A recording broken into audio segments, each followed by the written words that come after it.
Hello friends, welcome to legal valley. आज हम इस वीडियो में डिस्कस करेंगे trademark objection under section 91B।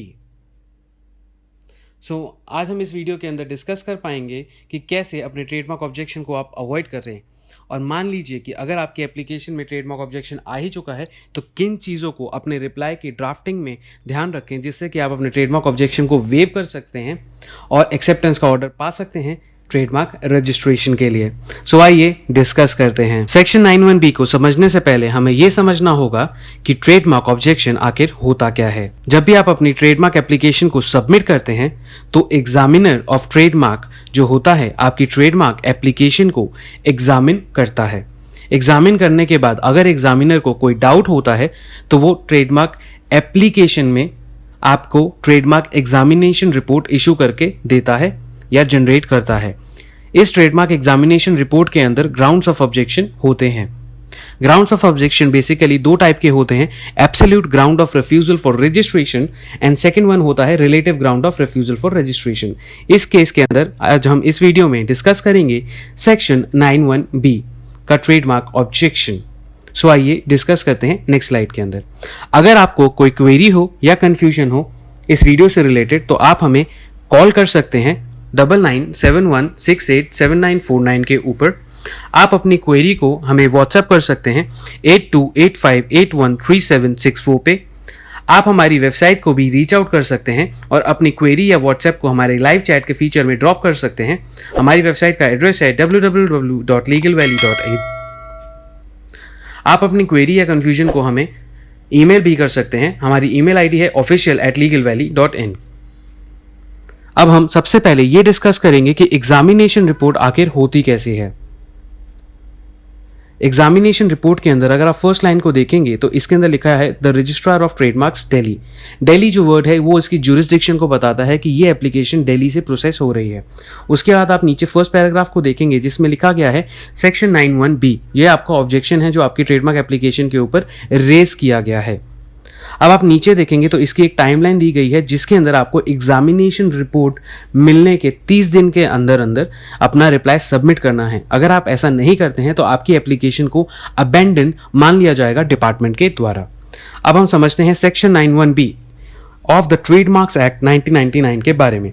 जब भी आप ट्रेडमार्क को अप्लाई करते हैं जो कि कंसिस्ट करेगा एक्सक्लूसिवली, मतलब उसके अंदर कुछ ऐसे मार्क्स होंगे या इंडिकेशंस होंगे जो कि उसकी ट्रेड को सर्व कर दें या डेजिग्नेट करें उसकी kind, quality, quantity, intended purpose, values, geographical origin या फिर time of production of the goods और रेंडरिंग ऑफ द सर्विस या फिर other characteristics of the goods और सर्विसेज।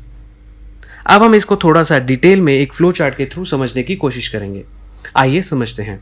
अब जब भी हम एक ट्रेडमार्क को अप्लाई करते हैं तो उसे अप्लाइड मार्क की टर्म से डिनोट करते हैं, रिप्रेजेंट करते हैं। तो जब भी हम एक ट्रेडमार्क को अप्लाई करेंगे और अगर उस ट्रेडमार्क के अंदर कुछ ऐसे एलिमेंट्स प्रेजेंट होंगे जो कि मार्क्स हों या इंडिकेशंस हों जो कि उसके ट्रेड को सर्व करें या डेजिग्नेट करें, उसकी काइंड को, क्वालिटी को, क्वांटिटी को, इंटेंडेड पर्पस को, वैल्यूज को, ज्योग्राफिकल ओरिजिन को या time of production of goods हो गया या रेंडरिंग ऑफ सर्विसेज हो गया या फिर कोई भी अदर मिसलेनियस कैरेक्टरिस्टिक्स जो कि उसके गुड्स या सर्विसेज को इनडायरेक्टली रिप्रेजेंट करें तो सेक्शन 91B का ऑब्जेक्शन आएगा। आइए अब हम एग्जांपल से समझते हैं कि कौन से वर्ड हैं, इंडिकेशंस हैं या कैसे इंटेंडेड पर्पसेस हैं या कैरेक्टरिस्टिक्स हैं जिसकी वजह से सेक्शन 91B का ऑब्जेक्शन आ सकता है। जब भी आप ट्रेडमार्क को अप्लाई करेंगे और वो कंसिस्ट कर सकता है ऐसे वर्ड या इंडिकेशंस के साथ में जो कि उसकी ट्रेड को सर्व करने की कोशिश करे या डेजिग्नेट करने की कोशिश करे, उसके गुड्स या सर्विसेज के इंटेंडेड पर्पस को या कैरेक्टरिस्टिक्स को, मतलब गुड्स के इंटेंडेड पर्पस या गुड्स के कैरेक्टरिस्टिक्स को या सर्विस के इंटेंडेड पर्पस या सर्विसेज के कैरेक्टरिस्टिक्स को।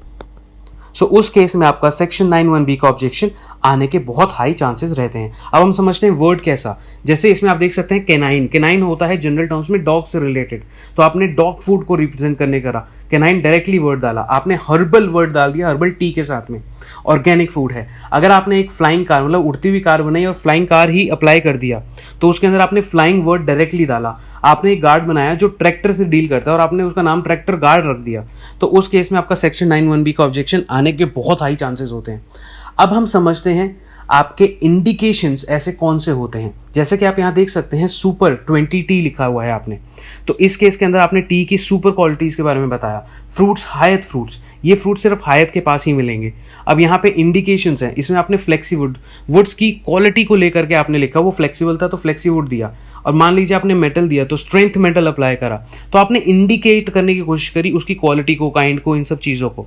अब इंटेंडेड पर्पस का क्या होता है, आपका गुड्स कैसे यूज किया जा सकता है, आपकी गुड्स की इंप्लीमेंटेशन या सर्विसेज की इंप्लीमेंटेशन कैसी है, आपके गुड्स या सर्विस किस मार्केट में डील करेंगे, किस टाइप की पब्लिक को आप रीच आउट करेंगे, उस चीज़ के रिगार्डिंग आप बताते हैं अपने ट्रेडमार्क के अंदर कुछ ऐसे एलिमेंट्स को इंक्लूड करके। अब कैरेक्टरिस्टिक्स, जैसे हम सर्विसेज सेक्टर से इंक्लूड करके समझे, आपने एक इनकम टैक्स रिटर्न प्रिपेयर करके सॉफ्टवेयर बनाया जिसके अंदर आपने बताया वो किस टाइप का सॉफ्टवेयर है, कितने टाइप की क्वालिटी दे सकता है, एक्यूरेसी कैसी है, मल्टीपल यूजर्स वाला है तो उसकी क्वांटिटी को बताया, या आपने उसके मिसलेनियस फीचर्स के बारे में बताया।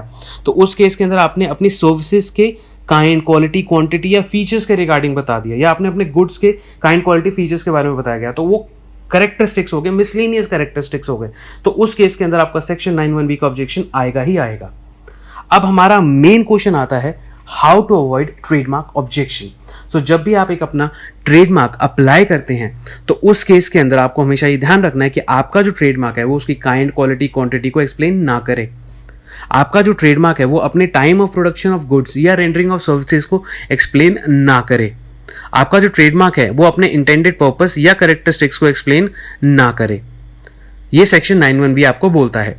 अब हम सेकंड पॉइंट को डिस्कस करते हैं। इसमें बोला गया कि जब भी आप एक ट्रेडमार्क अप्लाई करते हैं तो आपका ट्रेडमार्क हमेशा यूनिक होना चाहिए, डिस्टिंक्टिव होना चाहिए। ट्रेडमार्क किसी भी अर्लियर अप्लाइड मार्क से सिमिलर या आइडेंटिकल नहीं होना चाहिए। रजिस्टर्ड मार्क के कंपैरिजन में भी सिमिलर या आइडेंटिकल नहीं होना चाहिए। जब भी आप अपना ट्रेडमार्क की एप्लीकेशन को फॉर्म TMA में सबमिट करते हैं, हमेशा सबमिशन, फाइनल सबमिशन से पहले उसे रीचेक करें, जिससे कि आपके क्लेरिकल एरर आने के चांसेस को मिनिमाइज किया जा सके। अगर आप इन चीज़ों को फॉलो करेंगे तो ट्रेडमार्क ऑब्जेक्शन के चांसेस कम रहेंगे। अगर आपको अभी भी कोई भी क्वेरी है या कंफ्यूजन है, आप हमें कॉल कर सकते हैं 9971687949 पे। आप अपनी क्वेरी को हमें व्हाट्सएप कर सकते हैं 8285813764 पे। आप अपनी क्वेरी या कंफ्यूजन को हमारे लाइव चैट के फीचर के थ्रू डिस्कस कर सकते हैं www.legalvalley.in के ऊपर। आप अपनी क्वेरी को या कंफ्यूजन को हमें ईमेल भी कर सकते हैं official@legalvalley.in के ऊपर। सो ट्रेडमार्क के बारे में और भी जानने के लिए हमारी वीडियो को लाइक करें, हमारे चैनल को सब्सक्राइब करें। Thanks for watching the video. Have a nice day. Thank you for watching the video.